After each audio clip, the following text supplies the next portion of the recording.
Assalamualaikum warahmatullahi wabarakatuh. Halo semuanya, perkenalkan nama saya Siti Zahra Ramadini. Saya mahasiswa Universitas Pendidikan Indonesia jurusan Pendidikan Kewarganegaraan. Pada kesempatan kali ini, saya akan membagikan tips mengenai belajar sehat di rumah selama masa pandemi. Video ini diperuntukkan untuk siswa SD, SMP, SMA, atau bahkan SMK. Nah, daripada penasaran, yuk langsung aja kita bahas gimana sih tips-tips belajar sehat selama di rumah. Teman-teman semua, sejak WHO meningkatkan status COVID-19 secara global menjadi pandemi, keberadaan virus ini sangat berpengaruh bagi semua sektor kehidupan manusia, baik itu sektor ekonomi, politik, kesehatan, hingga sektor pendidikan. Virus yang dapat menyebabkan penyakit saluran pernapasan disertai dengan gejala pilek, batuk, sakit kepala, sakit tenggorokan, dan demam ini bisa menyebar dengan begitu cepat dari waktu ke waktu. Berbagai upaya pun telah dilakukan untuk mencegah penyebaran virus ini, dimulai dengan PSBB, penerapan WFH, hingga pembelajaran jarak jauh di sekolah dan di perguruan tinggi. Pendidikan yang seharusnya dilaksanakan secara langsung atau tatap muka antara guru dengan peserta didik menjadi tidak bisa dilaksanakan pada saat kondisi pandemi seperti ini. Peserta didik diharuskan belajar di rumah guna mencegah penularan COVID-19 di lingkungan sekolah. Nah, di sini saya akan membagikan tips bagaimana sih caranya agar belajar di rumah bisa efektif dan kita bisa sehat selama belajar di rumah. Yuk langsung aja. Yang pertama ialah tanamkan motivasi yang kuat. Saya tahu belajar dari rumah memang terkesan menjadi beban bagi kalian semua. Entah itu karena jenuh, bosan, tidak mengasyikkan, dan lain macam sebagainya. Namun, proses belajar dari rumah masih harus dilalui selama masa pandemi ini belum dinyatakan berakhir. Nah, agar semangat belajar kalian tetap ada, maka kalian harus memiliki motivasi yang kuat agar belajar di rumah terasa mengasyikkan dan tidak menjadi beban. Kalian juga harus mempunyai pikiran-pikiran yang positif agar bisa menambah motivasi kalian dalam belajar. Oke, kita lanjut ke yang kedua.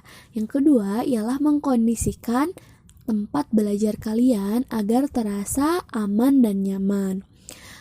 Nah, ketika kalian sudah mendapatkan motivasi, maka hal selanjutnya yang perlu kalian lakukan ialah mengkondisikan tempat belajar kalian agar bisa terasa aman dan nyaman ataupun agar bisa terasa rapih.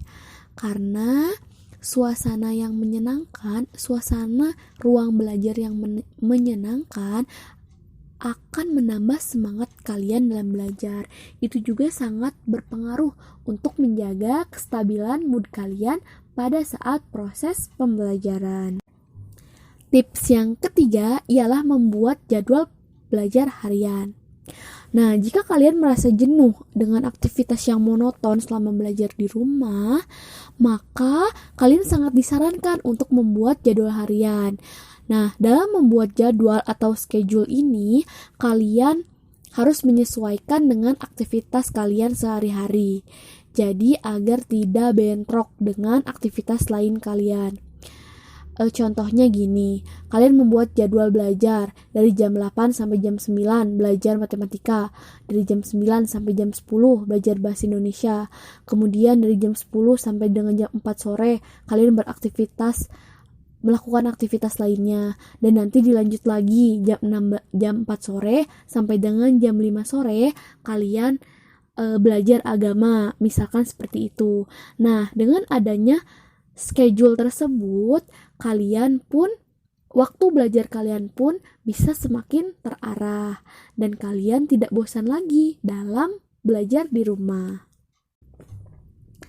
Tips yang keempat ialah jangan malu bertanya. Saya tahu selama proses pembelajaran daring, pembelajaran jarak jauh, ataupun selama kalian belajar di rumah, pasti kalian mendapatkan tugas atau materi yang kalian tidak mengerti akan maksud dari tugas atau materi tersebut.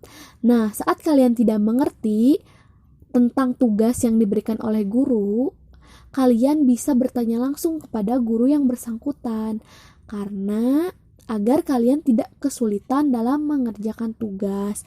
Kalian juga harus ingat pepatah, malu bertanya sesat di jalan. Nah, agar kalian tidak tersesat di jalan ataupun agar kalian bisa mengerjakan tugas dengan baik, kalian tidak boleh malu bertanya kepada guru apabila kalian kesulitan dalam mengerjakan tugas ataupun memahami materi.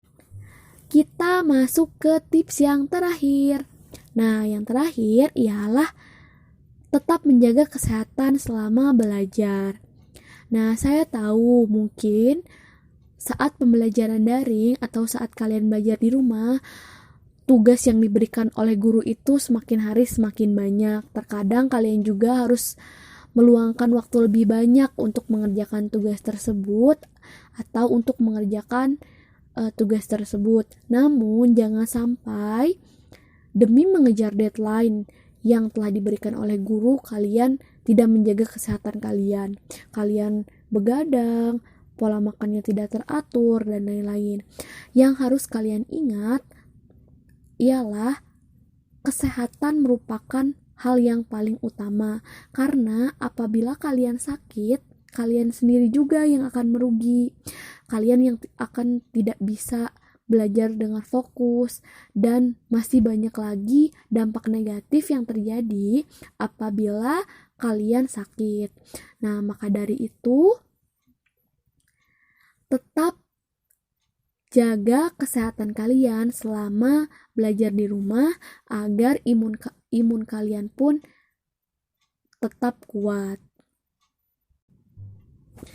Nah, itu dia tadi tips-tips yang bisa dilakukan agar belajar kalian bisa lebih efektif lagi dan lebih sehat selama di rumah di masa pandemi ini. Saya harap